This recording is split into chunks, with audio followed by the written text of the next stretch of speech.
Alright, welcome to Gemakei Live Episode 2. Today we're going to take a look at a recently released European title, Pandora's Tower, the third and final game in the Operation Rainfall program, or petition if you will. This is not actually really an RPG. I've played a little bit of it myself, and it's really closer to something like the recent Castlevania or God of War or something along those lines.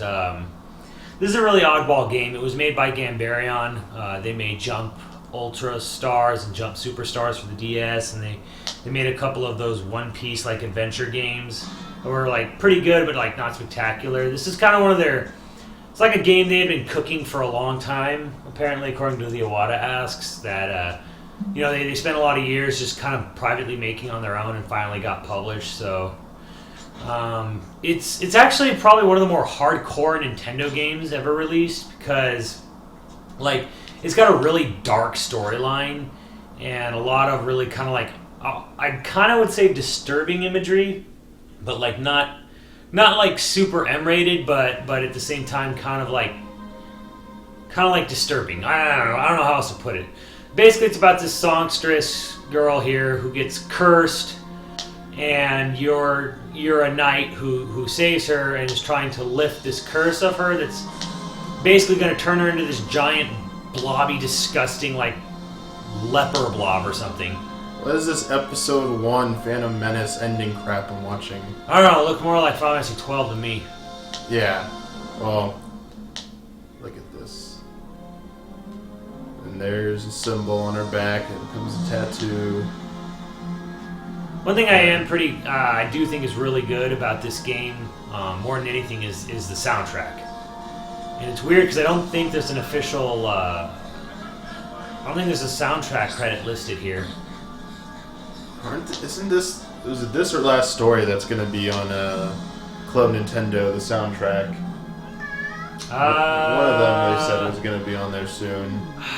But I know they're having that coin set come out for the 3 games. I mean, that looked pretty sick.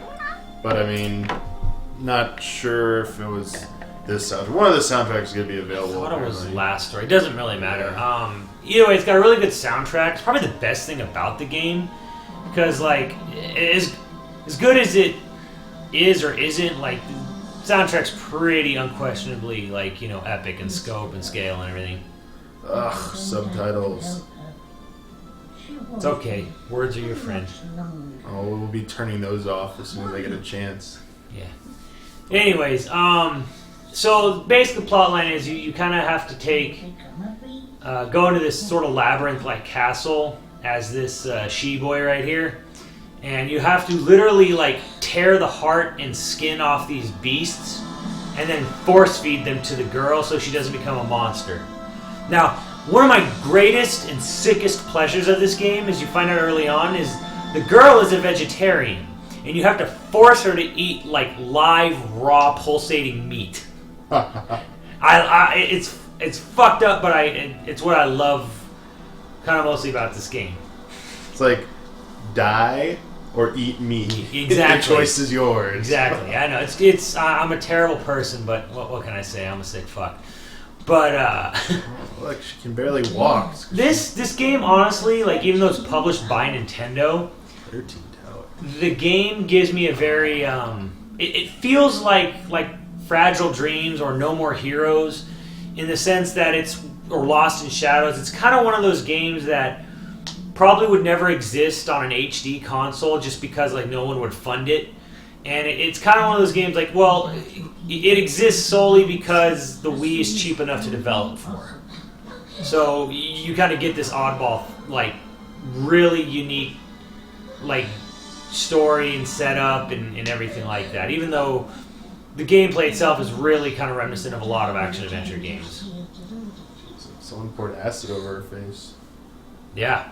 And it's kind of interesting, too, is there's this whole, like, dating aspect to it. I mean, I know you probably don't want to date, like, that thing right now, but, like, once you get her to eat some beef, she'll turn back to you a human. So there is a time limit mechanic in the game. Like, the longer you spend between giving her, like, meals of meat, the more like monstrous she'll become. And then there is an end game apparently. If you go too long, she'll just morph into a full-on monster.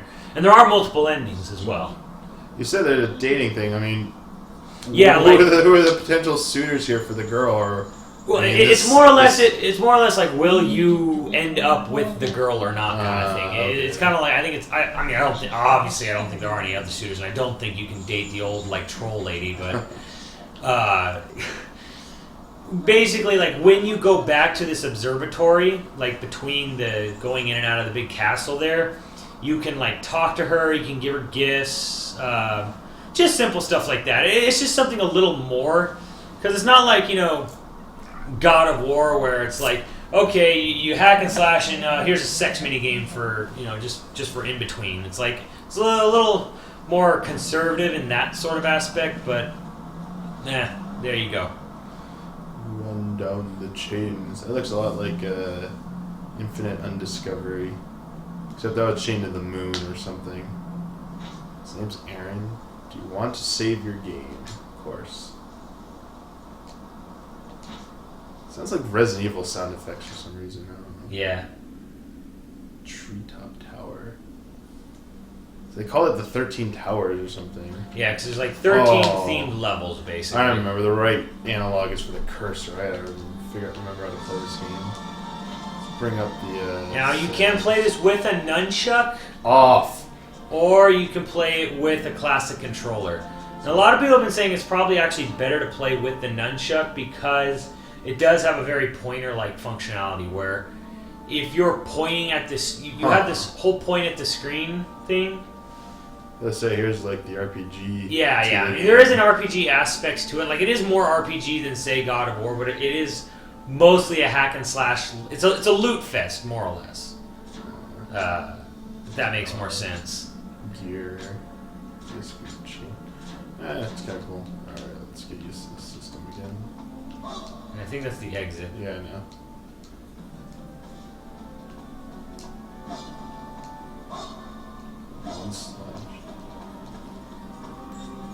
Oh, that was the zoom. That's so weird. Yeah, you got this weird ass zoom mechanic.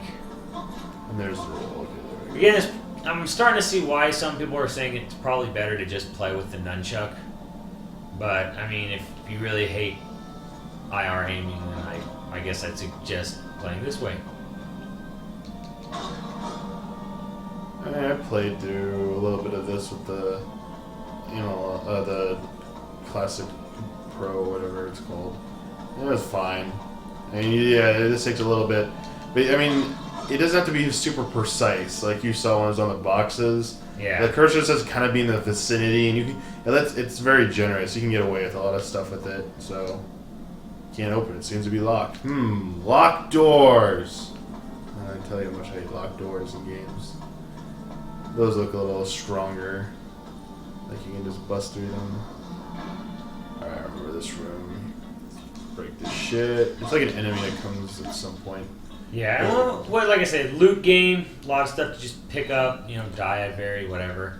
I know the graphics aren't like the greatest, of course, because it is a Wii game, but I do like how it's very colorful, even though despite... Yeah, it has auto climb too. That was kind of... Like I was spending how do you climb up here? And then you just walk up and auto climb. Simple. Yeah. Lump of metal.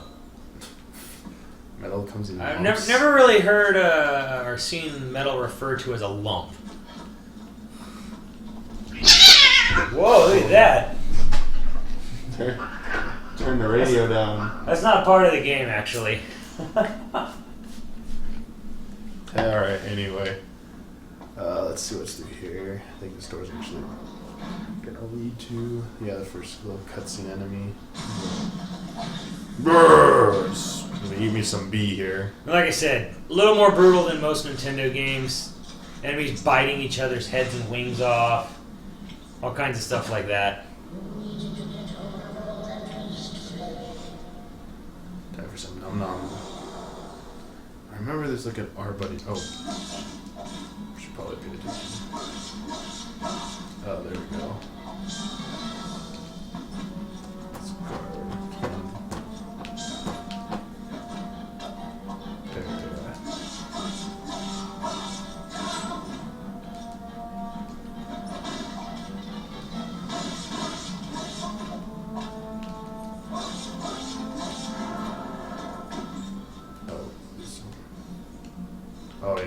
this first. Yeah, this is where the IR actually would come in handy. Yeah, I remember this stuff. It's a little weird. Oh, for a second here, I looked like he was pissing in pink piss there. So there you go. Big, pulsating, purple heart. Beast fleshed. Yeah. Alright, awesome. I was wondering if they call it flesh just to not have to call it, oh, you ripped the heart out of the thing. Yeah. More maybe sensors or some crap. Who knows? It didn't really look like a piece of flesh, so. I have to get the flesh to Lena. There we go. There's some more arcade game design to let me go through something. Until you give something to a person to progress. So what's this? The guide. Ah, we already took a look at that. Let's go through this. So kind of running around, I kind of like want to have the cursor always in the middle. Maybe I gotta kind of learn to just leave it alone and ignore it. There's something you can do. Oh, that's later on.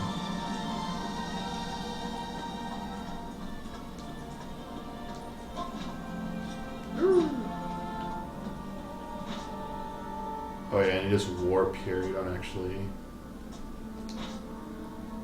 That was one thing I was surprised about. You don't actually like travel between the zones, like you just like insta-warp to zones kind of like this, so...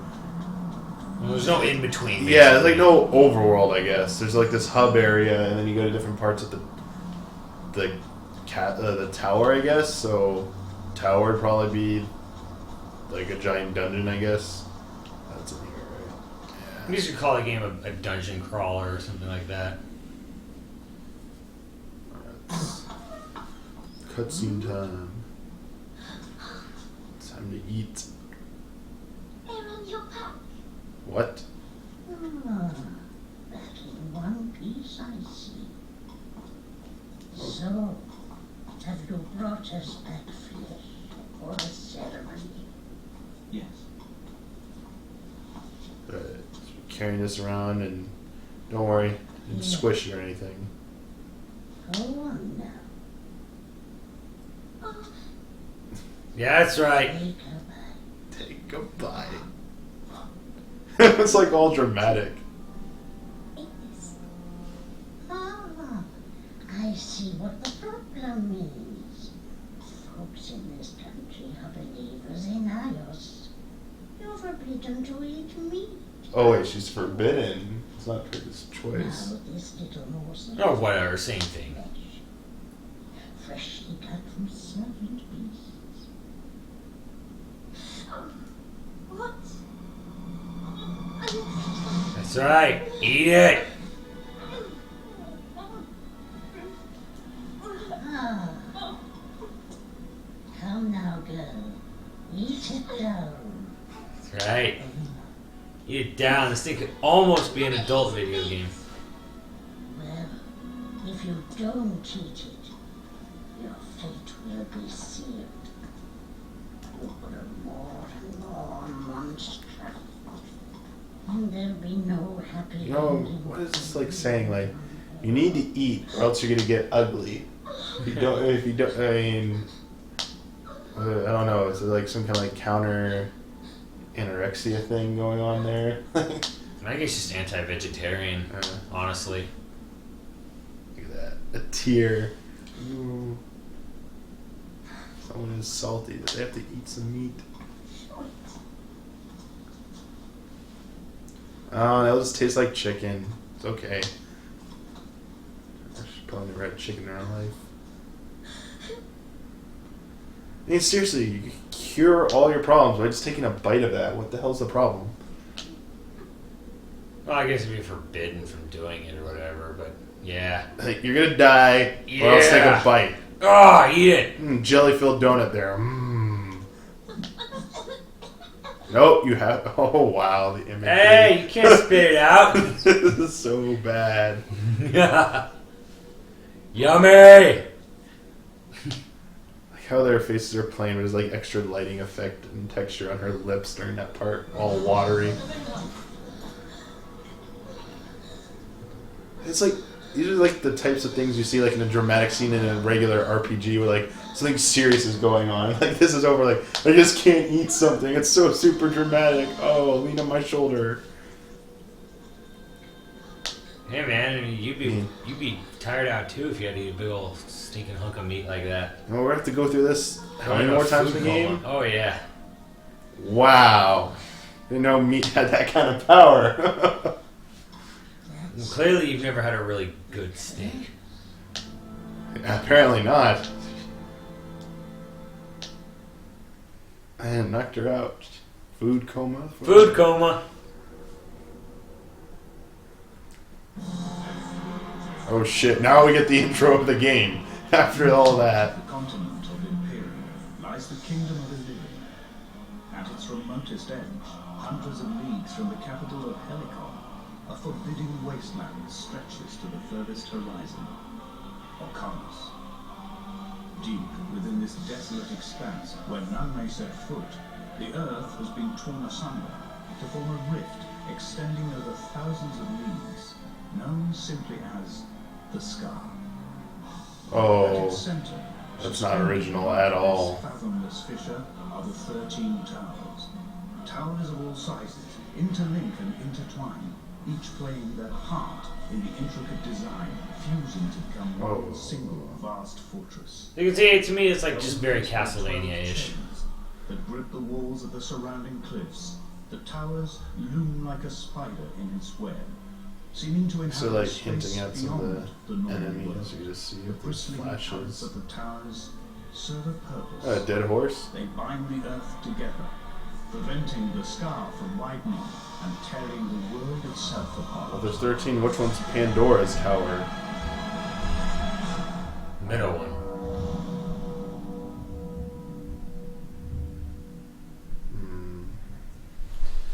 Alright. More cutscenes. I think here is where like they start introducing like the sort of like dating aspect of the game.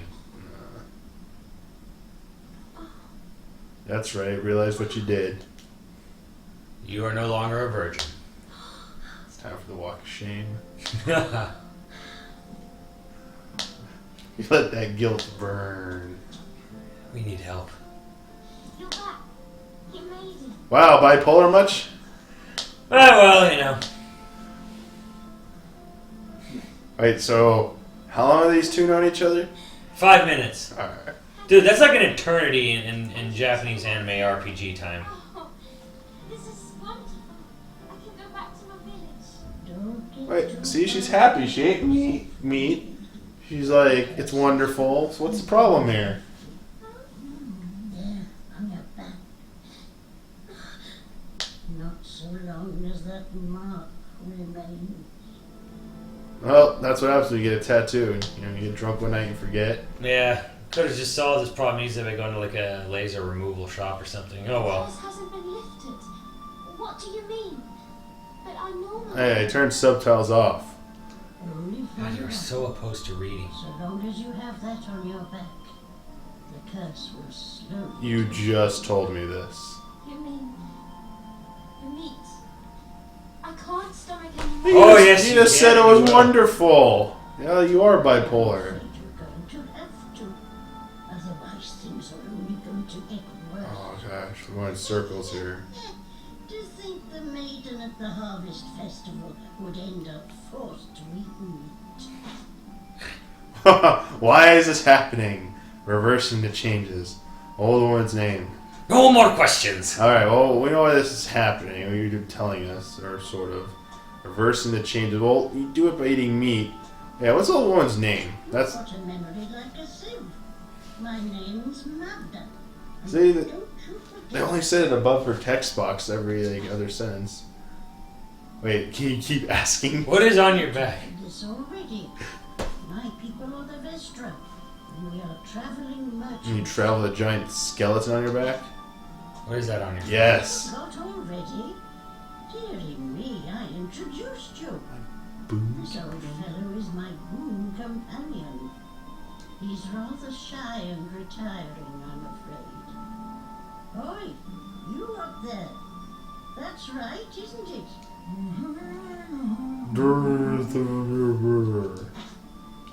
She kind of reminds me of like that junk peddler lady in Labyrinth. That's because of the curse, of course.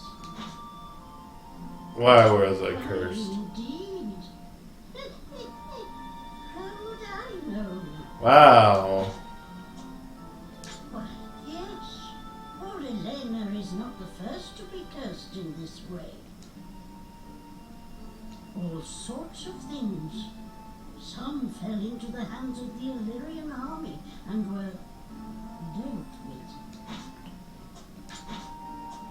All you have to do is to keep bringing beast flesh back from the towers. Though that will only weaken the curse, it won't hold it back forever. So we have to figure out something else eventually. When Elena consumes the flesh, her changes will reverse. But this respite is only temporary. If you leave her as she is, the poor girl's transformation will continue unabated. Well, that's cool with me. Peace, I'm out. If you can't slow the curse's progress, she will never be human again. Seriously, this is an option is to get up and leave.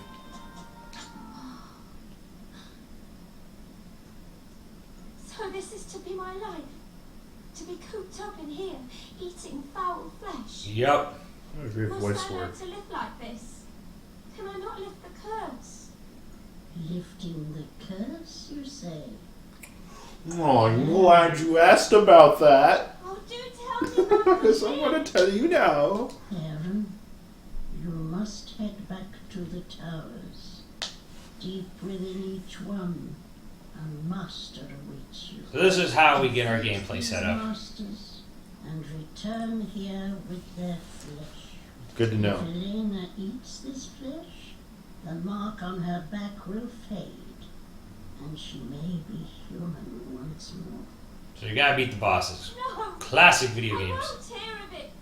How can I ask Aaron to face such dangers for my sake? Well, you could offer him something. Of Eh. course, Eh. it's easy. Oh, she did eat meat. What other vices will she be taking? Oh, that reminds me. I have a little something for you. Oh no. What could it be? Oh, I must go outside to give you this thing.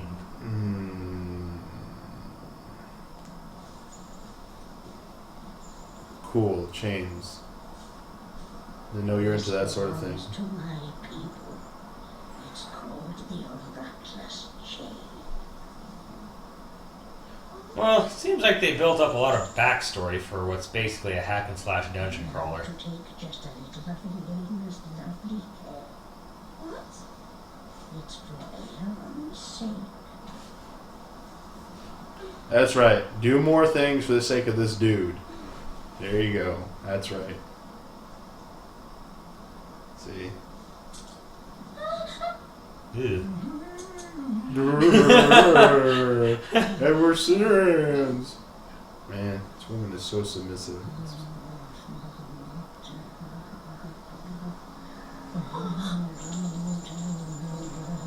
Alright, get back to killing things. Yeah, that's it. The dude's art style reminds me a little bit of Magna Carta a bit. I guess so. From the side. They don't have like the gigantic Yeah, mega yeah. tits though. First time. Quite a sight, is it not? Whoa! Have you ever seen Magna Carta's artwork? Oh, I was reacting to what she just said. She's Oh, like, I wasn't even paying she's attention. like, this is your first time. Have you ever seen something like that? Like, what the- I a thought you giant were- chain. You know, I was reacting to my boob comment. well, they're both just as Yeah, whatever. tiny. Anyways, so get back to killing things. Alright, so I guess we end this chain. We'll skip it. Blah, blah, blah. Time to go back in and find a boss. Do you want to save? Of course. Yes, so I now yes. have to watch that again. Yes, I'd like to continue the game. The next morning. Oh, is that really necessary? Yeah, see, you go upstairs, find out whatever. Oh, yeah, there's that cool Or she's little... right in front of you. Go to talk to her, dating some shit, blah blah blah. I think this thing on the left is something about like her heartbeat or whatever, Harvest Moon like. Thanks for worrying about me. Wow, that's some great lip syncing. Build it up. Yeah, there you go. Chatting gives enhanced affinity. Affinity goes up, you get laid, yada yada. The couple's bond will influence fate. Chat. I have to meet Master Flash in order to lift the curse. Right. Now, I mean, I did a little bit of this with the Japanese version. I'll have a gift to give her. I think I gave her like a gift. I think I gave her one of the items I picked up, like a berry or some shit. Oh, some dryad berries. I know a really good cake recipe that uses these berries. Want to try? Mm-hmm. How does it taste? Oh, she made it that fast. It's quite Man, she could tell Peach a thing or two. It may. I'll see what I can do, Aaron. Blah, blah, blah. Like beat a whole goddamn that. game to get a cake in those. Alright, I should speak with she like through this corridor over here. Yeah.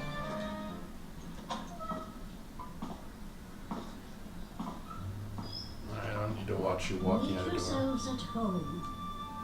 You can't afford to wander too The far. army will be looking for you. Without doubt. This was the observatory. But no one uses it. Quick on the uptake, aren't you? Well, what can I do for you? Bye, so... So we have a little bit of weapon upgrading and repairing and shit like that. So Choose a way to yeah, I mean, there are some definite RPG elements to this whole damn thing. How So much is it gonna cost? that's kind of neat. I don't know all the stuff yet. That sucks. Was there something else you wanted? Oh, be sure to take this with you. You don't need to give me anything in return. We help each other out, you see. Some Resident Evil shit right here. Farewell from...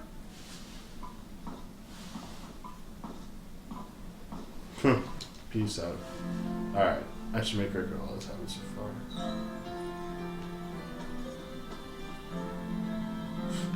Wow, she's got an eye for one thing. Mwah. Oh, here's what else we do. Oh, well, at least it's not a typewriter.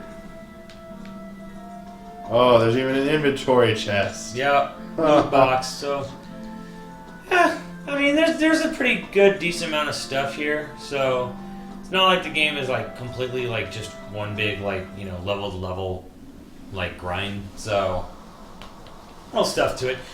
Again, it's probably the weakest of the three Operation Rainfall games, but at the same time, it's still a pretty darn decent game to play. Top tower. I mean, I think I played to the point where I think I got to where I defeated the master boss or the master monster of this tower, the treetop tower. I think that was as far as I got. Thank you. You can stop spamming that.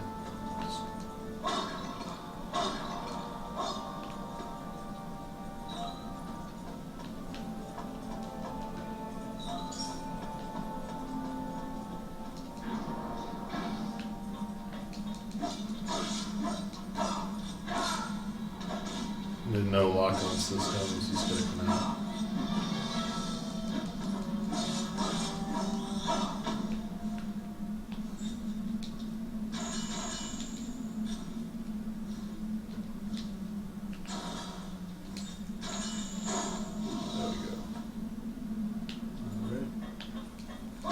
Nymph water. All right.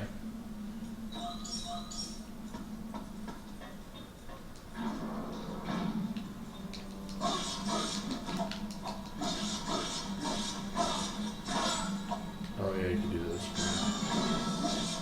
Yeah, that's pretty cool. You can like chain these guys up and yeah, just kill them.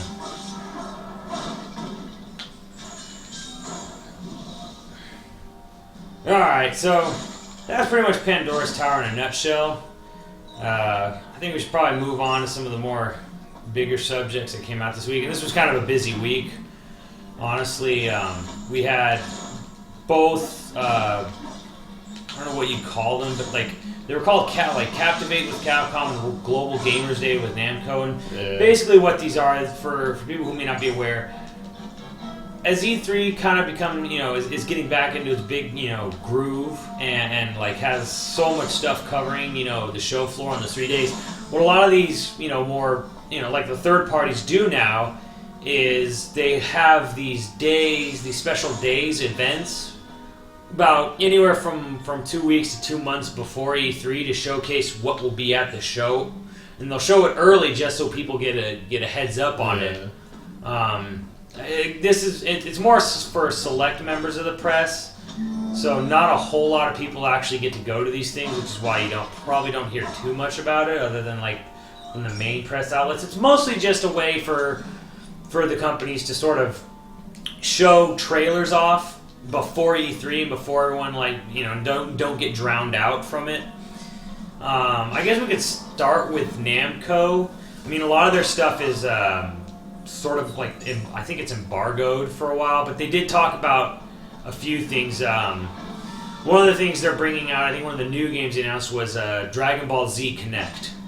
I mean, that's, to me, it's like, okay, that would have been a cool idea if they announced Dragon Ball Z Connect like the day they announced Connect. But as it stands now, I mean, I don't even have a sort of morbid interest in the game anymore. I have like I couldn't even fathom playing it for just for fun or just to see how bad it is anymore. Because after playing Connect Star Wars, I don't think I ever want to play Connect ever again. Like, even if a game works well with Connect, I don't even want to play with it. Like, the experience was so rotten and so fucking like miserable and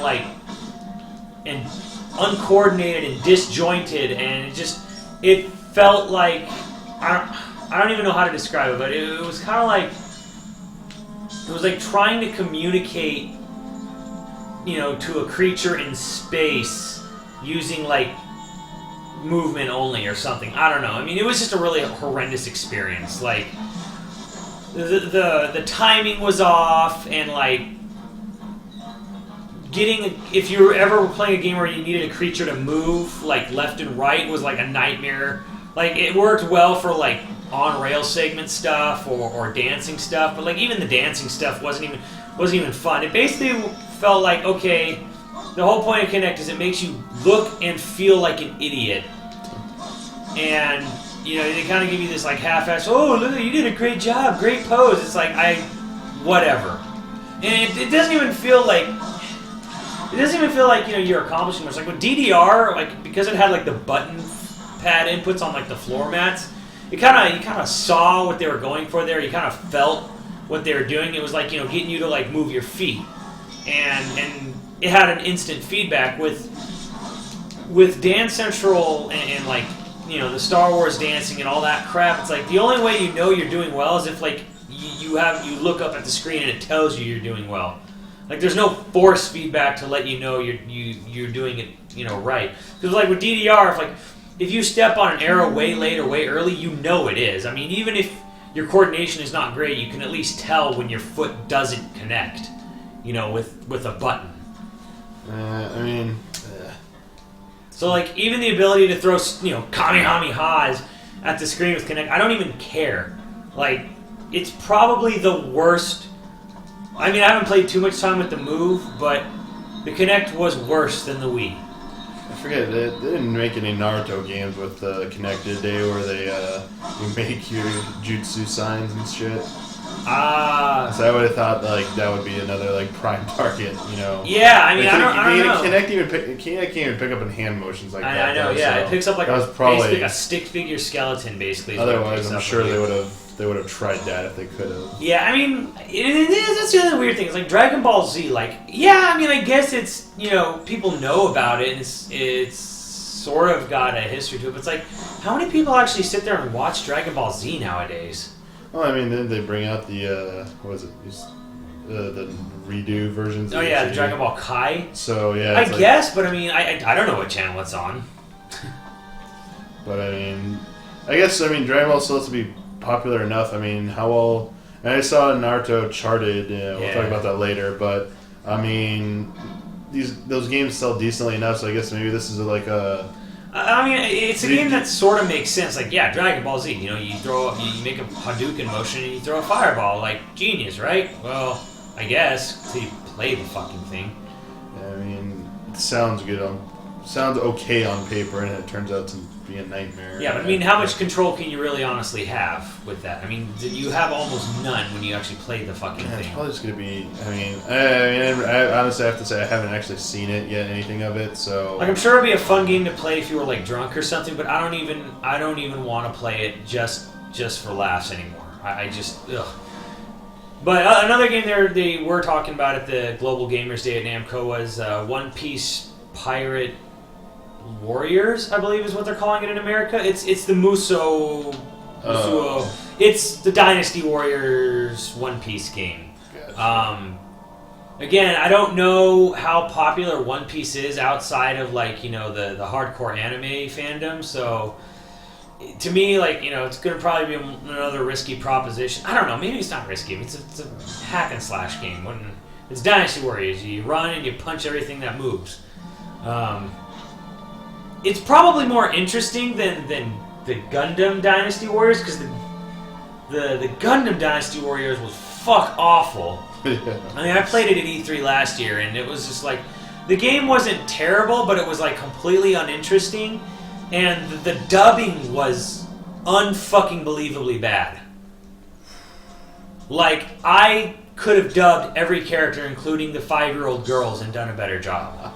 Like, it was god awful, and like the dialogue was just like putrid as well. So hopefully the One Piece Dynasty Warrior clone whatever game is a little better than that. Yeah, I mean, One Piece is a little bit more popular, so.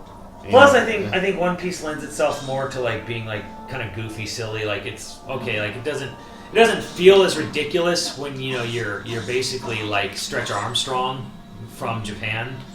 So I guess there's that to it.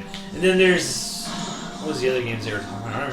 Oh, they sort of reconfirmed that they're making a Star Trek game based off the J.J. Abrams films. How about we just get the next movie? Yeah, I know, it was weird. Forget the game, I want the sequel. The game really flew under like everyone's radar because like it was announced at E3 and they had like this sort of teaser trailer for it, and it was like a very generic third-person co-op shooter game, and that was literally all there was to it. Oh, I died. Oops. Oh, you did. Good job. Like, you're playing as like the young, new, hip, you know, Star Trek cast, and that's sort of about it. Like, it was a third-person shooter, and yeah, you ran around, you blew shit up with phasers. That was all there was to it. I don't know if anything they showed at Global Gamers Day was different or better, but I mean, it's kind of one of those things where it's like, I don't know if people think of Star Trek and immediately think of third-person shooter. That'd be great. Yeah, I mean, that's, you think of the strategy games, and you think of maybe the old side-scrolling arcade-style action, like I remember the Game Boy Star Trek game, the 25th anniversary one. Yeah. But yeah, you think of first-person shooter, but they're probably trying to appeal to a broader audience. I mean, I guess, but like, how many like third-person shooter fans are Star Trek fans? I'm sure there's some, but that crossover can't be huge. And yeah, I mean, but then again, like, what else could they do that for trying something new? I guess like they can't do. Could they really do like what Star Wars did with the Force Unleashed? You know, make a game where it's more action oriented. Like, how would that work? And like, you have to play like a Klingon, something like Worf, but that's, you know, next generation or something. I'm just trying to think of ways, you know, to make it more actiony to play like a game like that, but I can't think of any good way. I don't know. I could almost think of. I really don't know how you make a Star Trek game, because the Star Trek game to me is a game that's just not made for fast pace, no matter what you do. I mean, I know it's based off the J.J. Abrams, you know, brand, but at the same time, it's still Star Trek. It still should mostly be a game about sitting on the bridge of a star deck making commands and, you know, hard decisions and shit like that. Yeah. Like, I could almost see them going for a more Fable-esque route or something. Or there was a game that got canceled called Pirates of the Caribbean Armada of the Dead. Yeah. You know, that sounded, it was Old Sea, but I mean, kind of had the same feel where it was like, open world RPG, moral systems, and the whole piloting a ship as a captain. So, I don't know. To me, Star Trek, it's a very weird franchise to try to turn into a game series. So, good luck to them is all I can really say. I know there were a couple other things announced, but I can't really think of them off the top. Tekken Tag Tournament 2. Oh, it's finally coming out? Yes. Announced for a September release on Xbox and PS3. 100,000 fighting game fans cared. The rest of the world will probably ignore it, like they mostly ignore Street Fighter X Tekken. But yeah, and then they had an early teaser trailer for the American release of Ni no Kuni, which I kind of already said my piece on that, which is the dub doesn't sound horrible, which I was afraid of, and it doesn't sound amazing either. My biggest problem is, of course, the characters from Detroit, the main town you start in, which is a Midwestern American city. One has a Southern accent, and then the main two, like the main character and his mother, have British accents. I don't understand that. I understand why the dairy market lady has a Southern accent. It makes sense, but why would Oliver and his mom have a British accent? I mean, you could always throw in the line, oh, maybe they live here from Britain or something, I guess. But to me, it just seemed kind of like, that's odd. The main companion, Shizuku, has, somewhat of a Scottish accent or something. Yeah, it's a little difficult to understand, actually, in the game. I actually like it because it does actually sound like a good, like a good translation of his Japanese voice actor, who had a very unique Japanese accent and dialogue, or dialect. So that's kind of cool. Other than that, the release has been delayed. I remember the original press release.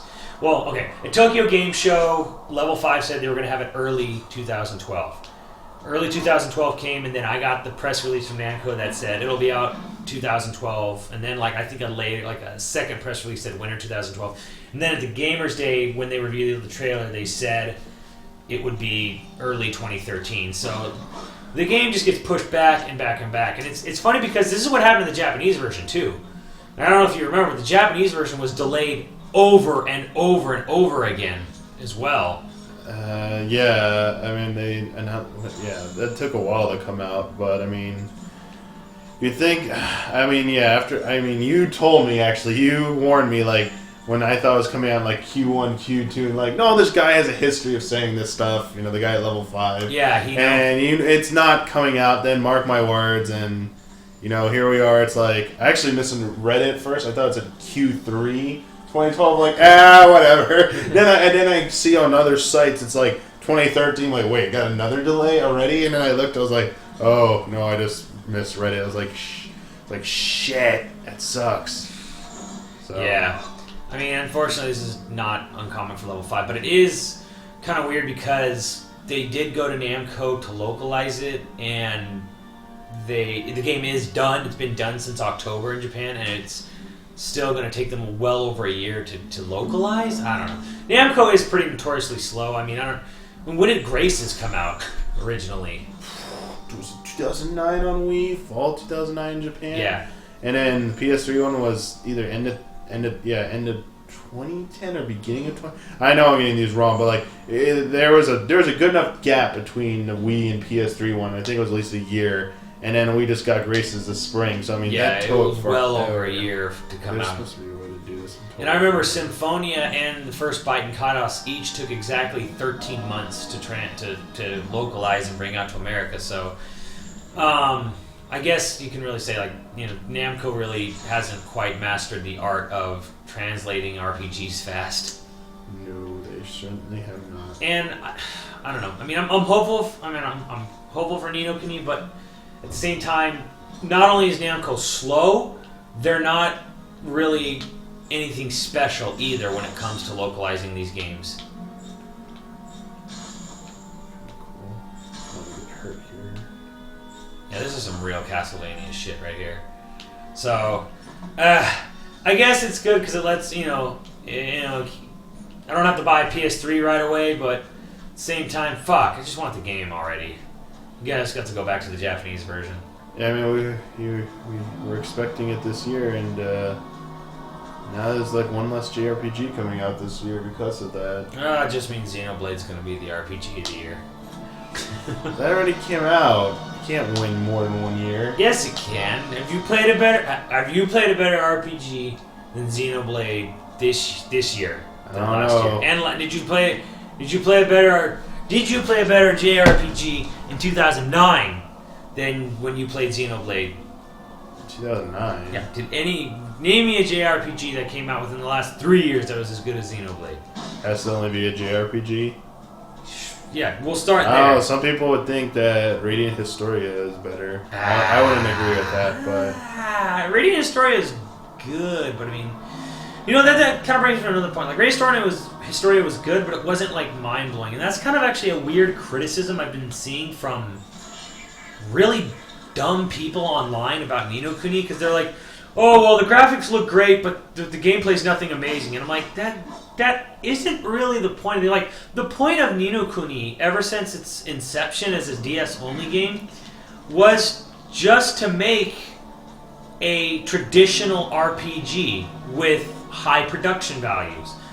That was always the point. The point was never to have like some brand new, innovative like take on the genre. It was always meant to be a classic style. And then like these same people who bitch about the fact that Ni no Kuni doesn't seem to be anything groundbreaking are the same people who said, I wish Level 5 and Studio Ghibli would put this work into the next Dragon Quest game. It's like, really?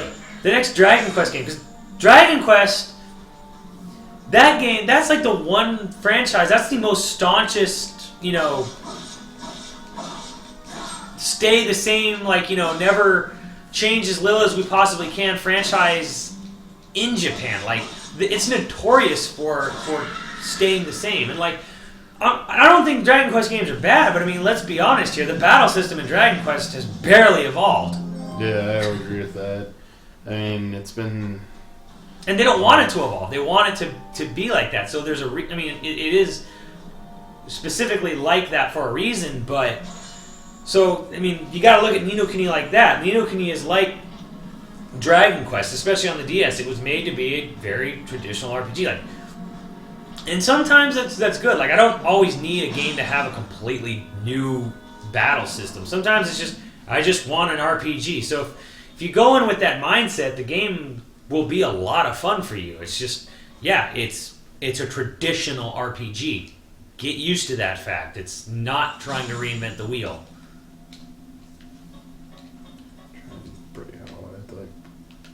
what the hell? Something. Oh, just hit it 3 times. Need brakes. No, it's like a food bar or something. Yeah. But yeah, that's pretty much Namco's what we know about what they've announced so far, which is, again, not a whole lot. It's mostly just like, hey, we got some shit coming out. Please be excited. Where's the new Pac-Man? Who cares? Whatever, Nintendo thought it was a big deal. Yeah, Nintendo used to think Pac-Man was a big deal. Yeah, here, we're going to like show our big showstopper of E3 2003. Pac-Man versus. Woohoo! It was so good, man. That was like the future right there. Yeah, they pretty much realized real quick what a mistake that was. Damn, It's not that Pac-Man's bad. It's just like you don't try to like sell your entire company's year's worth of products off of Pac-Man. That's kind of cool. An original Pac-Man as well. Like a multiplayer version of the original Pac-Man. Anyway, I'm getting off track here. Let's talk about Capcom's lineup at Captivate. Oh, joy. One thing that struck me overall is that for being quote-unquote like a global kind of press conference or event in Rome, Yeah. they really only were talking about Western releases. Like, period. They even said, like, yeah, we have other franchise announcements, but they'll have to come at a later date. It's like, really? Like, you don't want to just, like, get it all out? Like, it was focused on Resident Evil 6, it was focused on, the announcement of Lost Planet 3, the Vita versus Street Fighter X Tekken, and they had a couple other things that I don't think were... Oh, Dragon's Dogma, which, yeah, the eternally forgotten game, and a couple other things like Steel Battalion and Resident Evil HD Chronicles, and Oh, yeah, that one's real necessary. I don't know, like going down the list, like yes or no, would you buy Resident Evil HD Chronicles or Resident Evil Chronicles HD? No, I will not. 'Cause I don't want to play that shit. Yeah, I just want to say to anyone who has a like a PlayStation 3, didn't own a Wii, and you were considering getting those games, don't. They're really shitty light gun games. They try to be different by being slow paced and sort of like hard, but they're just broken, boring messes. Just download House of the Dead Overkill or House of the Dead 4 and never fucking look back. I mean, watch the cutscenes online if you have to, but I'm just telling you now, just fucking avoid that download. It's not worth your time or money. So it's not going to be retail release, just a download? In America, it is download only. That's going to die. On PlayStation Network only. Oh, because it has to use the Move, apparently. I don't know. I mean, Orc sold so well, as we'll discuss later. So it's really hard to tell what's going on. what will actually sell, so who knows. And then, of course, they had Steel Battalion, which... The game that should have been out 10 years ago. Not sure anyone cares about it. I mean, like, it's kind of got some cool stuff with the Kinect, where it's like how you have to, like, move the gears and shit and, like, pull people back into your mech if they try to escape or whatever because they get scared. Yeah. But, again, it's... For all the goodwill they're probably trying to use with Kinect, I don't ever want to touch it because of how fucking awful my experience with Kinect has been. Come out with a nice, expensive control setup. What was that $800 controller or whatever? Well, yeah, they had like the $150 controller originally, which was like a 40-button, 3-pedal, and a steering wheel mech thing. And it was kind of awesome. Because that was the thing. I mean, I get and I don't get why they're making Steel Battalion on the Xbox 360 Kinect.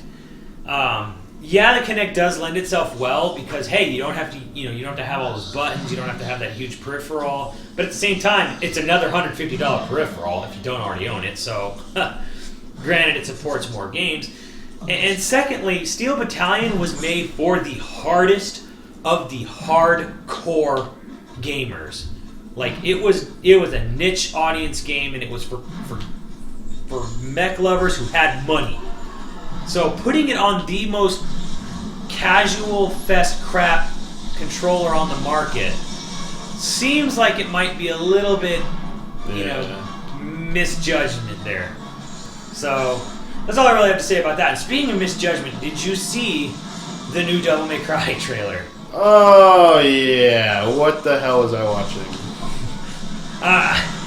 To me, the whole game seems completely like aimless. Like they don't really know what they're going for or who they're going for there because, like, okay, so let's look at the facts. It's made by a British developer using the Unreal Engine. It's not 60 frames a second, it's 30, but they say it'll feel like 60. How's it, what? Whatever the fuck that means. The story is all kinds of weird because, like, I guess Dante's sort of like this teen punk terrorist or something, and like conservative media, I guess, is out to get him according to the latest trailer, where it's like was that Bill O'Reilly? Yeah, they have like this Bill O'Reilly parody from like this British-made game where he's kind of like, oh yeah, here's a main character who's emulating all the teenagers that were causing fucking riots in London last year, and they're trying to make statements about the American media political system. God damn, this is nothing I care about or want in a Devil May Cry game at all. That scene where he's just jumping out, he's like full-blown naked, everything's covering his parts. Like like a pizza slice and like a hockey stick or maybe it was a cricket stick or a baseball bat. And it's just like, what the fuck am I mean, I guess they're trying to up the ante from the Devil May Cry 3 intro, where Dante was coming around as coming out of the shower or whatever. Yeah. But it's just kind of like, what? Yeah, I mean, I all I know is that when it went up, everyone was like, "You have to watch this trailer." I was like, "Why? Did it finally look good?" And like, "No, you just need to see what goes on." I'm just watching this thing and like, yeah, as you said, I guess they're trying to be like emulate some of the essence of what Dante was in the old games, and I'm just not really seeing it. It looks like a really bad attempt at it, honestly. and I'm just not digging that part of it. I'm not digging what they're doing with his direction and everything. And again, I think the biggest problem with me is that when you do watch the gameplay, and it is pretty reminiscent of the old Devil May Cry games. Like they're not turning it into like a real-time strategy game or anything. It's still a hack and slash action game. And to me, it's like, why did you fucking bother outsourcing it and rebooting? Like, why are we rebooting a game and going to make it play very similarly to the one that came before it?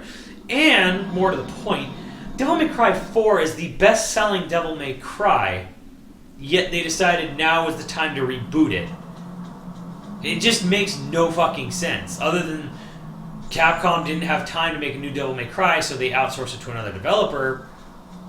But why would they go with this whole reboot route? Why not just have them make a new Devil May Cry like with the old Dante? It's like, I don't know. I do not understand the reasoning behind this game at all. Like, yeah, I mean, I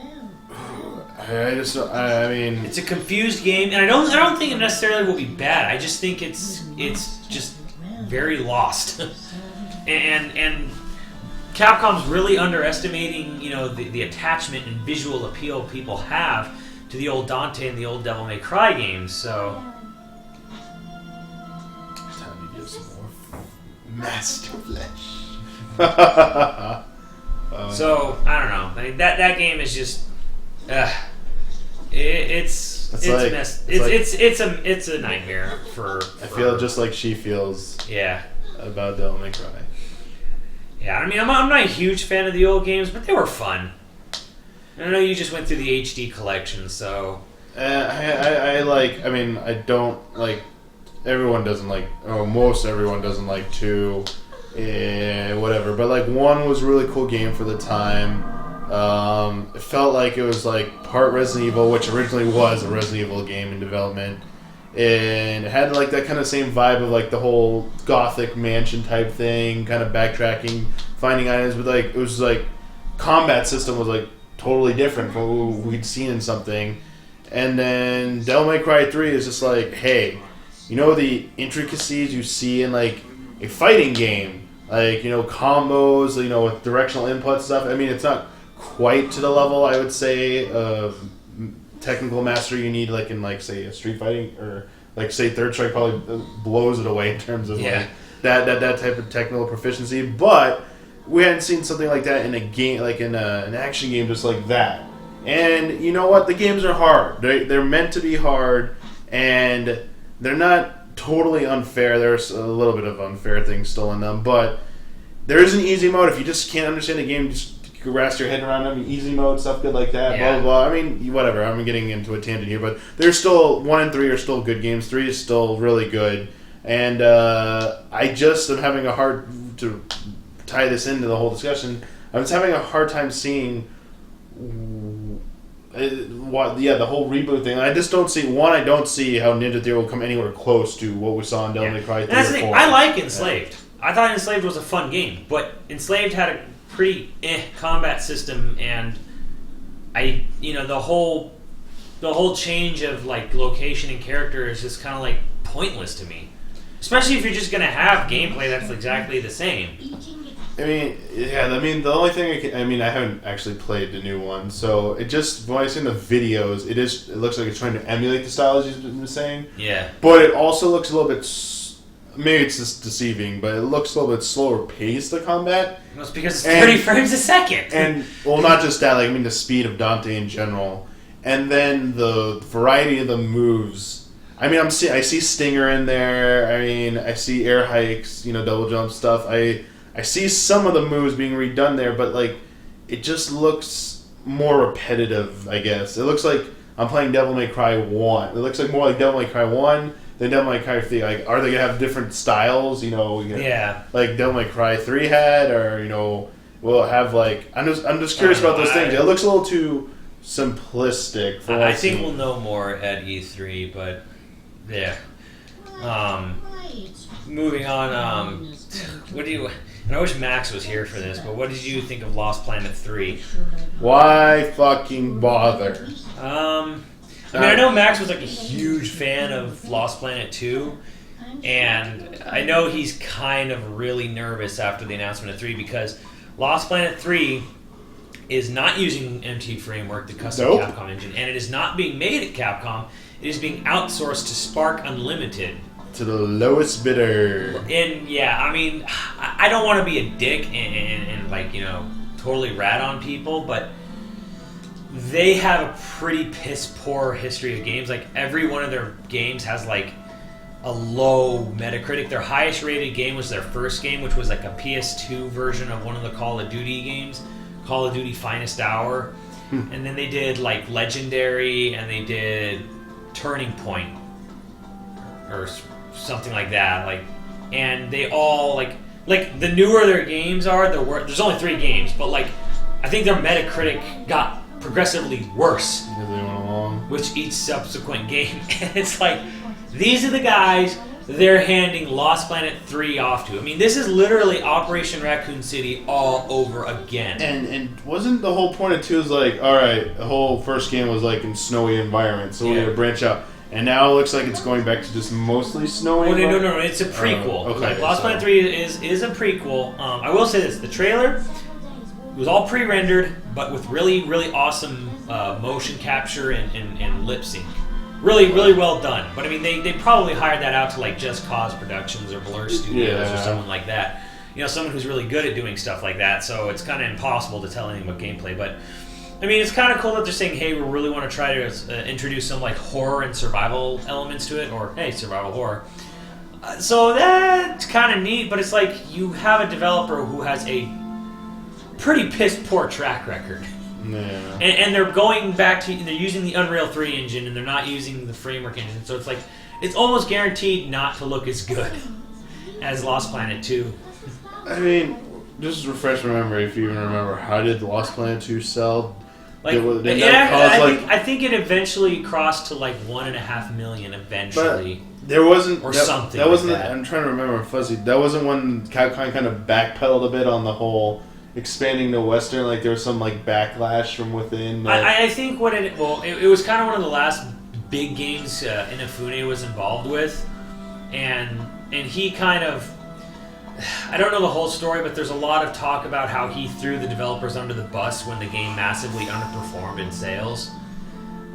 He basically had said comments like the development team's heart wasn't into it, or something like that, to that effect. Okay. I mean, yeah, it was kind of damning, but like Lost Planet 2 was sort of like a big, hey, we're Japan, we can be a relevant third-person shooter too, and you know, they had like they had Marcus Phoenix and Dom Santiago from Gears of War in the Xbox version, and forget who, I think there was like Killzone people or something in the PS3 version, or Resistance or something like that. Anyways. But like, you know, they had a lot of tie-ins. You know, they had like special Capcom guest characters like Wesker and like Monster Hunter people and stuff. So I mean, like, it had a lot of crossover shit, and it just really bombed because I think mostly because the controls were really kind of like slower and more methodical. It just wasn't what. You know, you people who played fast-paced Western games, it's not what they really wanted. Or like, it was just too slow for them. And like, people got into it, but I mean, it didn't have the same appeal, you know? So, and I don't know. I mean, it's gotta be a price thing, the reason why Lost Planet 3 is getting outsourced to Spark Unlimited, because I can't imagine, you know, they could go to Capcom and say, hey, we want to make, you know, the next big game in your franchise, and we're this amazing developer, so give us, like, you know, this big a budget. I doubt they had that kind of pull with their track record. They probably said, look, you know, we're looking to prove ourselves, and you know, we'll make a really great game, you know, for this, probably for a decent amount for Capcom to go with. So I don't know. I mean, I like I said, I don't want to be too down on a game I haven't even fucking played. But, you know, usually track records mean something. Usually, not always. Usually, because I mean, if you look at someone like Rocksteady, their first game was like Urban Chaos, and it was like meh, big fucking deal. And their second game was Batman Arkham Asylum, which was fucking amazing. So it can happen. Like, you can go from a sort of meh beginning to making one of like the best games of the generation. And so it's possible, and Lost Planet 2 could be that game. But, you know, we just got burned big time on Operation Raccoon City, so going to a developer with an even worse track record for it, to me, seems like, oh my god, what are they doing? Yeah, I honestly, I really got off the train of any interest after Lost Planet 1. I saw seeing 2, I just had no interest in it. I don't see anything so far, nothing's changed my mind about that game. And I just don't think it has to, Capcom, the only reason I can think it's even coming out is because Capcom's like, hey, we're getting it on the cheap. We know we're projected to get to sell at least this much, we're going to make money off of it. Yeah. And that projection better be low, because that game I'm going to call now is not going to sell worth anything. Yeah, it's going to be hard to sell because really 2 was still pretty underwhelming in the grand scheme of things. You know, it sold well under their own expectations, so yeah, I mean, it's just kind of one of those things where it's like, man, they better have their expectations in line for that game. But the last big game was, and of course, like, you know, the big 800-pound gorilla was Resident Evil 6. We basically got a new trailer, which was mostly all story. It basically confirms that the mainline series is basically turned into like giant-ass fan fiction plot line. I mean, like, again, I'm obviously the big Resident Evil fan here, and to me, I'm just kind of like, I'm kind of at the point now where we're like, whatever, I'm just along for the ride now. Whatever just, nothing they do surprises me anymore because all their shit's so goddamn wacky now. It's like, okay, we killed Wesker, so we're going to have this game that's going to take place all over the world, and we're going to bring Sherry Birkin back for some reason, and we're going to have Wesker's son who's going to have, like, special blood, and we're going to have Ada doing all this crazy shit, and, like, Leon and Chris will be in the same game. They'll be fighting each other, like, raw, explosion. Definitely, yeah, I agree. It was definitely very fanfic, fiction-esque, I guess is the word. However, I will say, from the onset of this game being revealed, the first trailer, I'm guilty as charged. I've been pretty excited for it. I know. I think it'll be fun. I'm just kind of like whatever now about the plot line. I mean, yeah, whatever. I mean, the plot's the plot. It's Resident Evil. It's always been cheesy to me. I mean, again, I started on 4, played 5.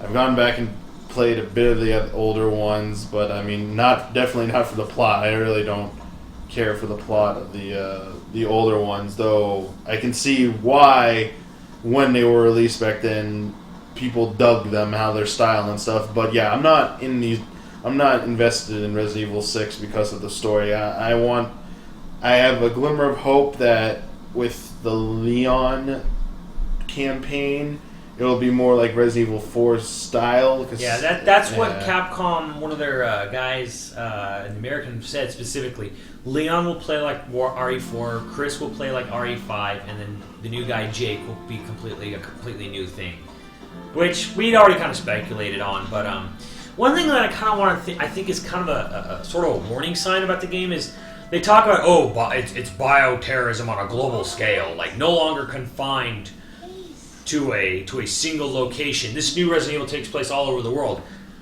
To me, I think that that's kind of crossing a bit of a line there, where it's like what made a lot of the Resident Evil games so memorable was their being trapped in a location. Like Resident Evil 1, you had the mansion. Resident Evil 2, you were more or less trapped in the police station. 3, you got a little branched off, and you were kind of all over the city. And 3 was never really. Nobody remembers 3 as being a good game, or at least that good of a game, or it's not as like the best. Code Veronica, you were trapped on Rockford Island. Resident Evil 4, you were trapped in that village and castle.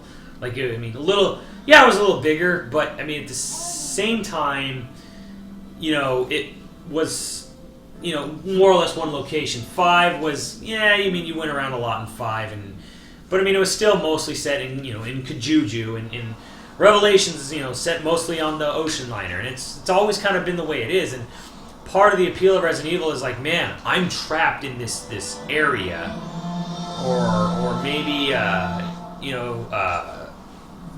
this single location or whatever it is, and like, how am I going to get out of this? That's kind of always like the goal. It's kind of like this driving thing in the back of your head as you're playing through all the Resident Evil games. I got to get out of this fucking place. How do I get out of here? You know, what do I do?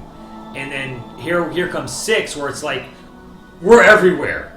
You know, we're in this American Midwest city. We are in China, in a giant metropolis. We're in like Eastern Europe. You know, so it's like, I don't know. To me, it's almost going in that sort of Modern Warfare 3 era where it's just like, you know, we have all these crazy ass locations we're going to, and it's just basically like set piece, set piece, set piece, set piece. Like it's like Mission Impossible 4 or like a Michael Bay movie. It's just they come up with a bunch of really cool ideas and scenarios, and then just sort of like build whatever crazy, wacky fucking story they can to fill it in with. Yeah, I mean, you're talking a lot about like this scenario and the story here. I mean, as I said originally, I mean, it's the gameplay that has me excited. You already mentioned the RE4, RE5, like, or Leon's RE4, Chris's RE5. Jake is a totally different new thing, supposedly. We'll see. But I mean, what I saw from the trailer, I mean, yes, I've wanted to run and shoot in Resident Evil forever. Now you can slide. Now I can slide. I mean, well, that looks a little like overstated. I think that's honestly just an extension of the freaking the action moves you've been able to do. It started like 4 started them, and then 5 got more elaborate, especially with your partner. You said you can dive any way you want. Well, they said you can dive any way you want, but like the trade-off is if you are in the prone position, you're like zombies can like sneak up, get on the drop on you, get on top of you, and do like more damage than normal or something. I guess. You know, if it's like Vanquish, awesome. But I mean, yeah, I want to see like. I know that the whole argument has been going on for all of Resident Evil is like it needs to get scary again. It needs to go back to its survival horror roots, and as what that really means is like the atmosphere, the environment, and like not all of RE6 is gonna be like that. I mean, Chris running through China and shoving a cameraman in the face and shooting what looks like humans, like that's not what people got like the original RE is about. But I do have some hope that like I still maintain that. After playing Lost in Nightmare, the DLC for RE5, which took place in a replica of the Spencer estate, I believe. It was a mansion, basically. Yeah, the Spencer estate, it was like kind of like the Trevor mansion in 1, but yeah. That played with the more modernized third-person controls that RE uses now, and it still managed to kind of tap into that like essence that I felt playing through RE1 recently. I mean, it was like, oh, you can aim and shoot, destroys it. Well, like they put you into those tight quarters again, so you don't have the maneuverability, and then they put really fast-moving like but you know giant what, monsters. You know what? Though? I started with Remake on GameCube, so I started before the Resident Evil changed over into what it is with 4 and 5 now. But you know what? I actually found the fact that you couldn't aim as immersion destroying. You're playing as special, like, you know, you're playing as military, you know, ex-military people. They would know how to aim a gun, for fuck's sake. Like this really sort of gimpy, can't see where I'm aiming, can only aim in like up, down, you know, or forward. Like, it was bullshit. Yeah, it was, and I actually think most, except for maybe a few fans, when they clamor for like the older style, I don't think they mean like the tank controls and some like honestly that. Do. Some do, but I think people would rather just want the frickin' style, like, you know, a mansion, like a haunted house type environment, like slower pace, but still use like the shooting mechanics, and that's been the debate. Like, can you do with those advanced shooting mechanics? I mean, where you have so much control and freedom to aim anywhere, and like camera control is up to you, not a fixed camera. Can it still deliver, you know, that type of atmosphere? Yes, it can. And as I said, Lost in Nightmare, I feel achieves that to a degree, and it could be, and that was DLC. There was a whole fucking game that came out in February that did this. It was called Resident Evil Revelations. I don't understand why people, you know, how these people bitch for this, but like they make it and then they don't fucking buy it. I mean, well, You could just say it's on 3DS. No, I know. Let's get into this. Let's do it.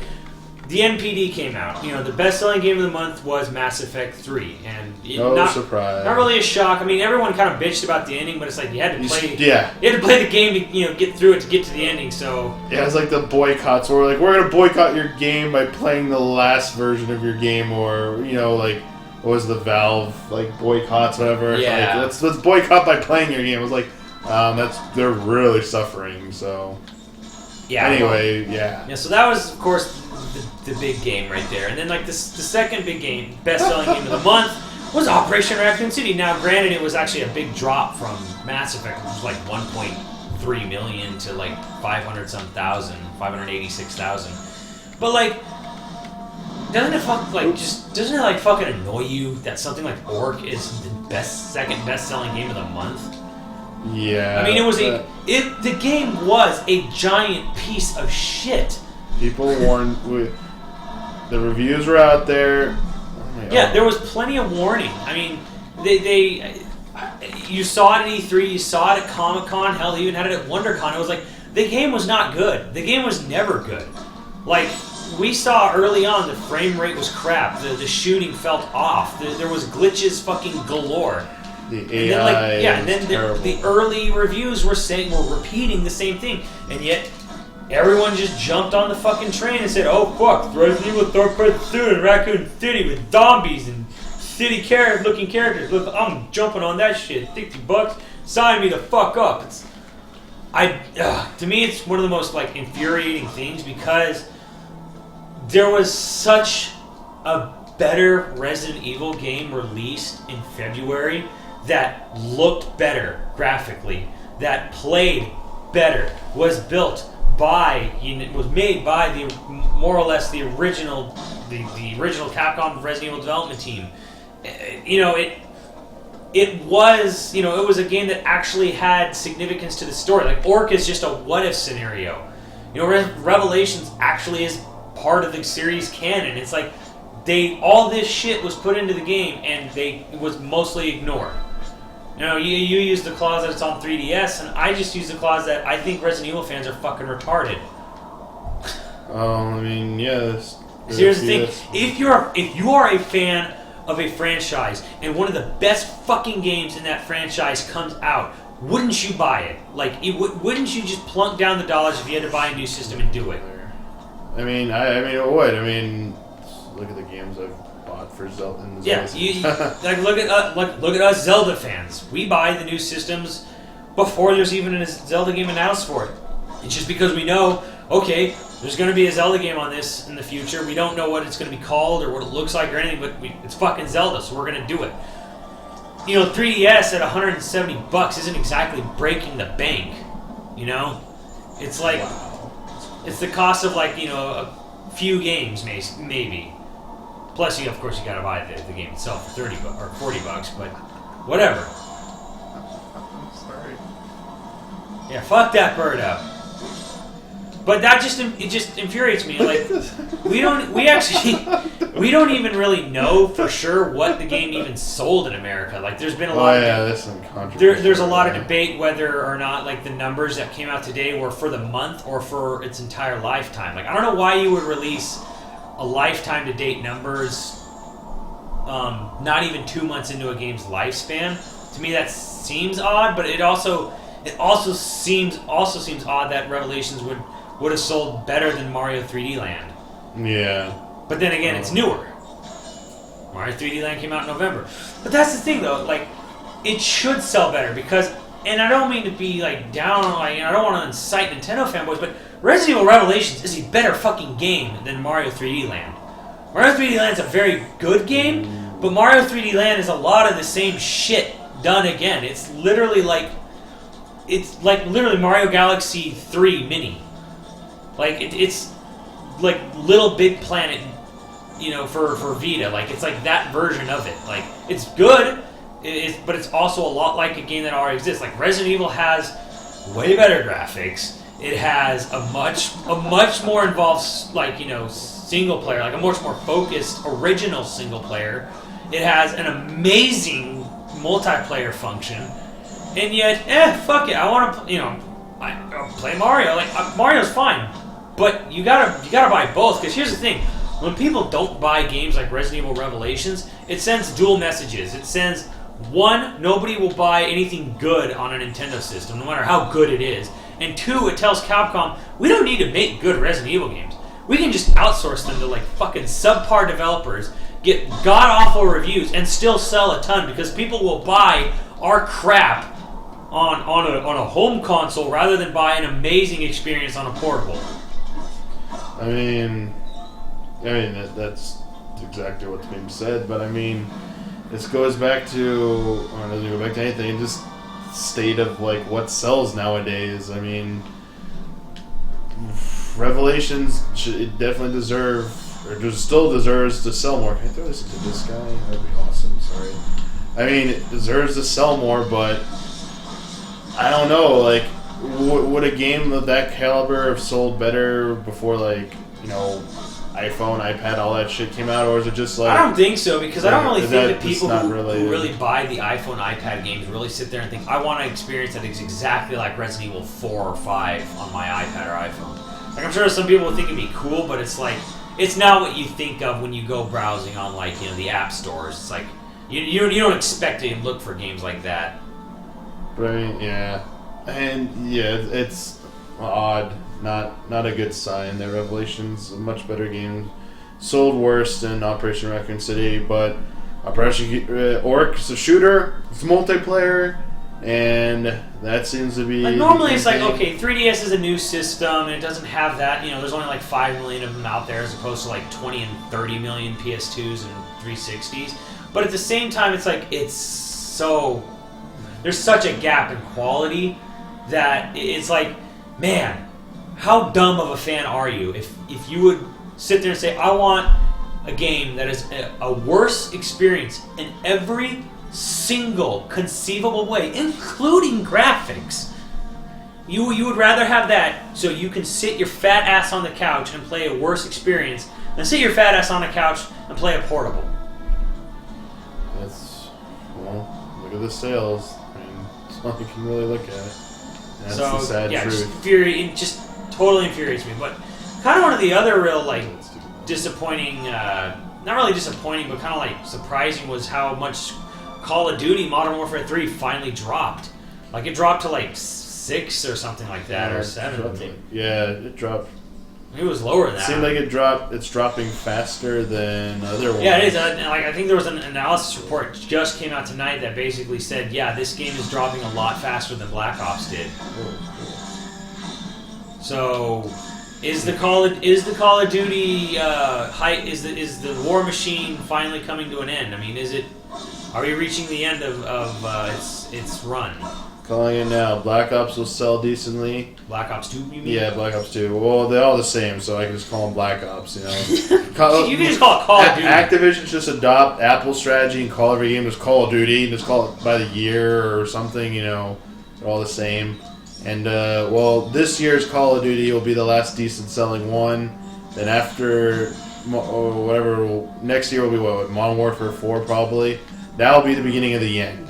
If they go with the Modern Warfare 4. Yeah, whatever they go with next year after this one, fans will be so burnt out that they're gonna like move on to other games and stuff. It took a little bit longer, but it's gonna go the route of Guitar Hero. Yeah, and we all saw this was gonna happen. I think it's taken longer than a lot of us expected it to. I personally knew that Activision would one day like just run that well dry. You just call them Captivision? No, Activision. Okay, okay, mate. Captivision. No, I mean, I knew they would run this well dry eventually, but I just thought it would go quicker. Because the thing is, like, Call of Duty 4 is a really great game. I mean, it's plagued by hackers right now, but you know, it's still a really great game. And I played that game up until Modern Warfare 2's release. Like, I didn't even bother with World at War, and most people I know, you know, barely touch World at War. And that's not to knock World at War. It's just to say, like, look. When you have a really good multiplayer game like that, you do not need to have yearly updates or yearly, you know, new games. Like, honestly, like, to me, it's like, look, if you had just sat around and fixed what needed to be fixing with, I do hope you're all right. they just sat around and fixed what needed to be fixing with like, the multiplayer and the cheating and the hacking and the whatnots and the glitches. If they just sat there doing that, I think it would have been better because like I would have rather continued enjoying, the whatever like Modern Warfare 1, maybe 2, but 2 was kind of a clusterfuck in my opinion. But like I would have enjoyed that more, them keeping that fixed and updated and maybe adding some new maps, than buying a whole new game and then like having to move on to that because that's where everyone's going. Everyone's still like everyone's going to the new game, and the only people who stayed behind with the old games are like hackers and glitchers. So to me, like I think they're underestimating their own replayability. I think when you release too many new games and you get people too used to like expecting the next big thing around the corner every like 10 months, like people start like you kind of get them in this sort of like mindset that like I'm not even gonna get bothered to attach. I know the next big thing is gonna happen, when I wake up tomorrow. So why even bother like learning the ins and out of this game? I'm just gonna forget it in a few months anyways. So to me, I think they were kind of like digging their own hole with that in a way. Well, I know you've never really been a big Call of Duty guy, but yeah, I honestly have not been a big Call of Duty guy. I honestly haven't really been into first-person shooters for a while. It's just mainly been sadly, it's been, I guess not really sadly. I don't think it's sad, but third-person shooters, I like them a lot more. Still enjoy them. That's why I'm obviously still looking forward to Resident Evil 6, among other reasons. And I mean, I don't know, like what the general vibe is. I think for RE6, I still think more people are excited for it than upset or angry or whatever. Yeah. I mean, I think whoever's like really upset, like I haven't seen too many people like truly upset with RE6. I've seen a lot of people kind of like bitch about the story on like the Resident Evil fan sites and stuff, but like most everyone, with rational head is looking forward to that game. There's really been nothing shown of RE6 that shows it's going to be bad. Everything that we've shown looks like, hey, it's going to be fun. It may not be scary, or maybe only a third of the game will be scary, but it's still going to be fun, and that's what's most important. I don't know why people couldn't figure this the fuck out with Revelations, and as opposed to Raccoon City, but it's like, there you go. I mean, people sat there and thought, oh yeah, I want to play a third-person shooter in Raccoon City. It sounds a lot like the concept of Raccoon City did sound kind of neat. I'll give it that, but I mean, when there's so many early and constant warning signs, like where the fuck is like your head when it comes to like dropping $60? I mean, I don't know about you, but like $60 is still a pretty decent amount of change. It's not like movie money that you can just throw away in a weekend. It's when I drop $60, I want to try it myself before I jump into the full amount. But maybe people just assume that it was like maybe people assume that it was made by like Capcom proper, and it was like gonna be just like RE4 and 5 with the classic setting. Maybe that's what it was. I don't know. I'd have to hope it was just like ignorance, not people honestly looking forward to a Resident Evil game made by the SOCOM B team. I think I think the average person just didn't care, who made it. The not average Resident Evil person, the average consumer. Yeah. They saw the game, saw it as a shooter, and then you'd be like, oh, Site 6 made it. And you're like, who the fuck's that? I never heard of them before. I don't give a shit. So, I mean, to the more informed person, yeah, that matters to a degree. And even then, I still think, like, RE fans are like, whatever, it's an RE game, I'm just going to play it. I gotta buy it. Like, we say this, I mean, about games we like, every time, like, the meme is like, yeah, you say you're not going to buy it, and your day one, they're in line to buy it anyway. So, real way to, vote with your dollars there. Were there any other, like, surprises for you for the month of March? Other than the Wii is dying, which is actually not a surprise, but... Yeah, the Wii is actually finally truly dying. It's sub 200. And actually, that's kind of one of my biggest surprises besides Naruto Ultimate Ninja Storm Generations. Actually charting. You were surprised by that? I actually was really surprised by that. And I was actually, what else I was really surprised? I was surprised by Mario Party 9 charting. Mario Okay, Party that 9, I was. Yes, I will agree that with was you. like, because here's the thing about Mario Party 9. We Play Motion sold like fucking ass, right? And that was a Nintendo first party game, and I thought, okay, well, maybe this is just it. Maybe this is finally the end. Like, people don't care about party games anymore. Like, maybe the last thing people care about is Just Dance on the Wii. So I was kind of like, whatever. Mario Party 9's like, wow, this is really late. Because Mario Party 8 came out really early in the system's lifespan, sold really well.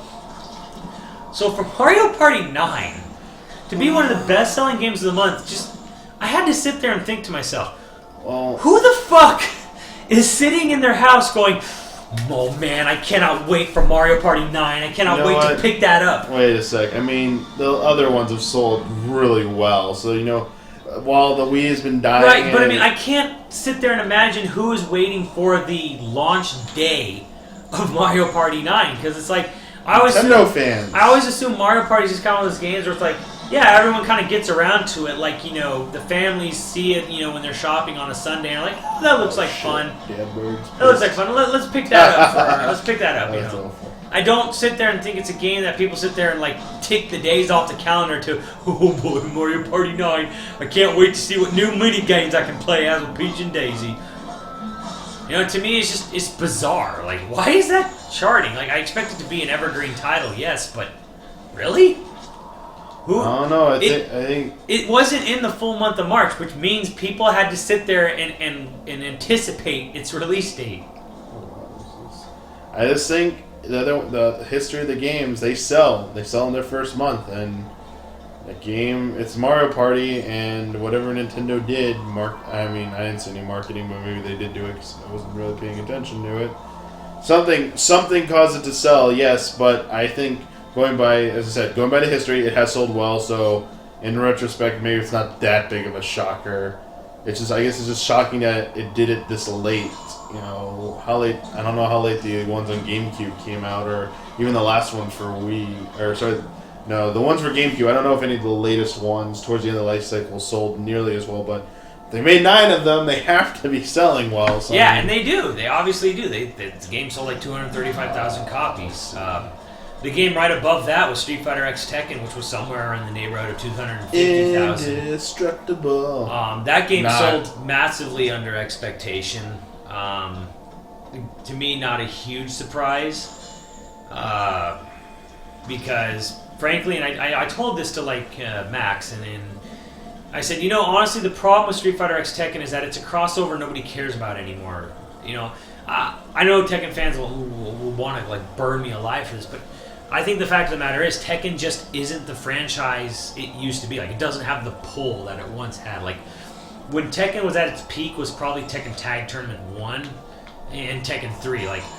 Those two games back to back, which was 98 and 2000, 2001. I think it was 98 and 2000 for Tekken 3 and Tekken Tag Tournament respectively. But that was when Tekken was at its absolute peak, and that's when people were really, really into Tekken.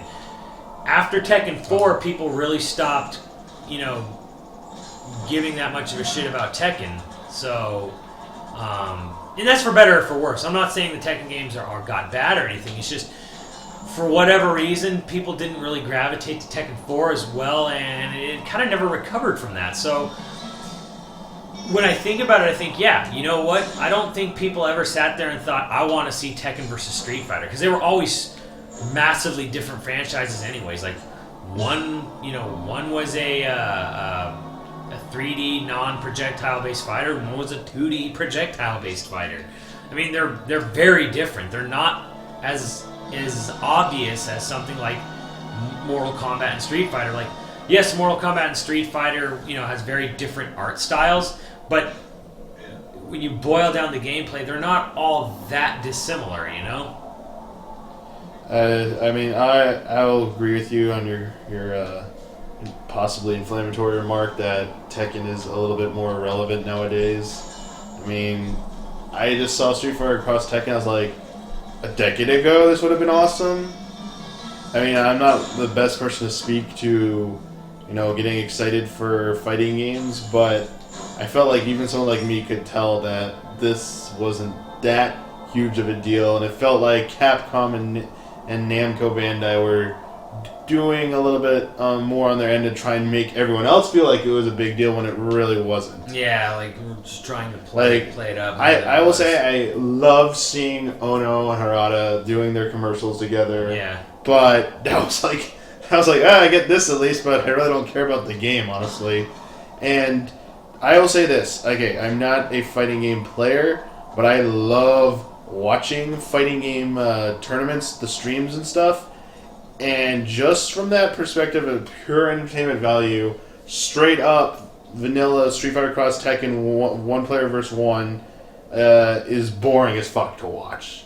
And they need to do something like use the other mode where it's a little bit more chaotic, but that might come at the expense of like actual balance, balance, and like it might be a little like the competitors might be like this is ridiculous, but. You can return back to your girl before she turns into a monster. I want her to turn into a monster. I'm like wasting time. Can I just insta warp or do I have to go back down? I don't know. Anyway, the problem is I just think it's boring to watch and it's not entertaining. And couple that with some of the issues people playing it have been complaining about. It's too technical. It's too complicated. There's too many mechanics. There are too many goddamn mechanics in that game. Yeah. I'm just gonna be honest. And Tekken fans may have to, or fighting game fans may have to like deal with that. I think they mostly agree with me though. Like, there's too much shit going on in that game at any one given time. That's even if you take the fucking gems away, it's still too much goddamn shit to micromanage or worry about. So.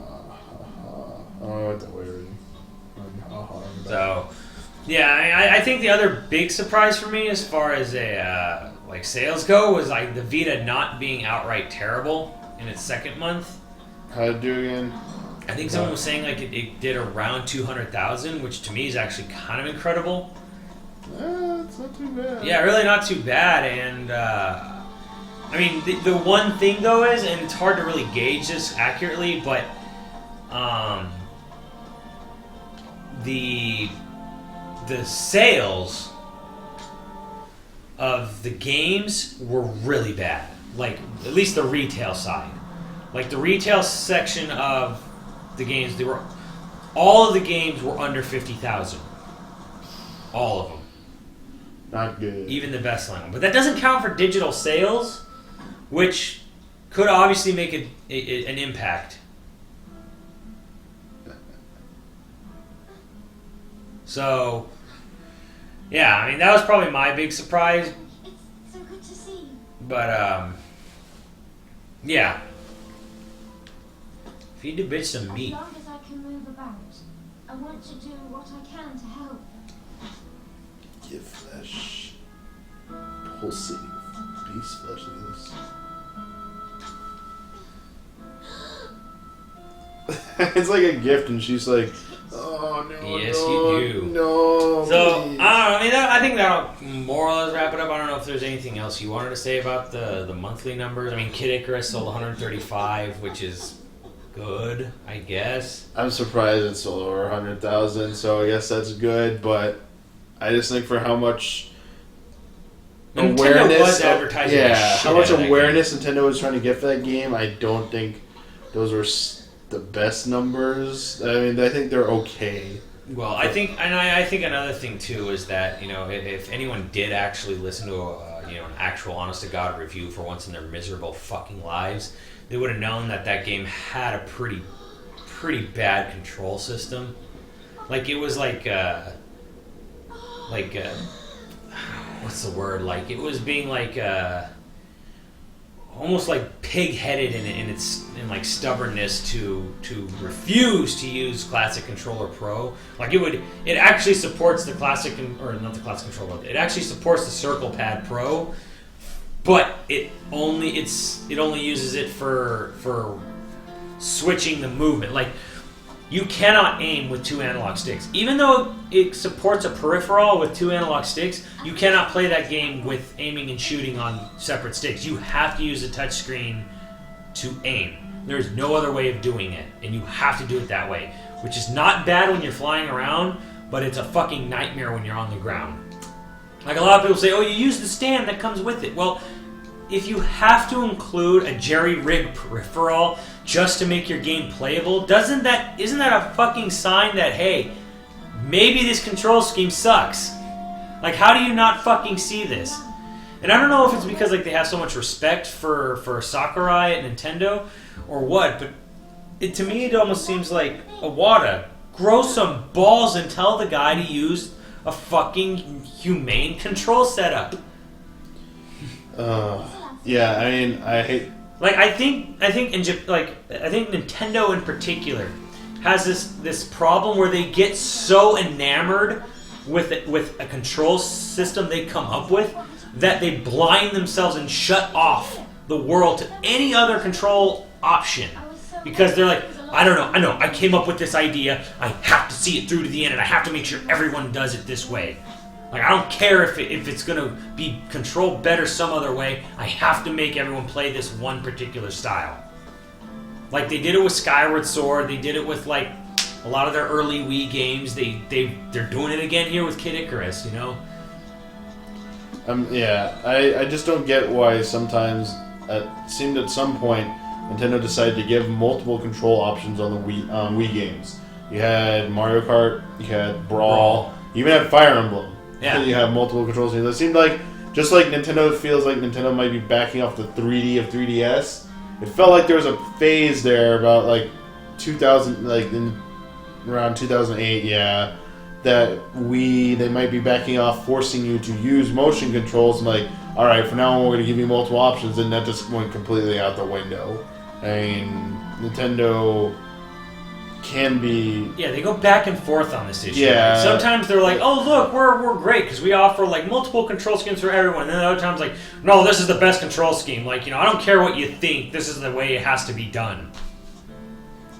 It's, yeah, I mean, trying to figure out what they're thinking is a lesson of futility, honestly. So. Yeah. They're just fucked up like that. I don't think there's any other way to really put it. So, I don't know. I mean, I think that's gonna just about wrap it up for Gemakei Live. Like,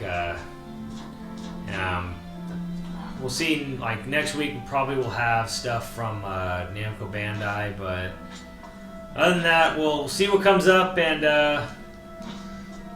talk to you later.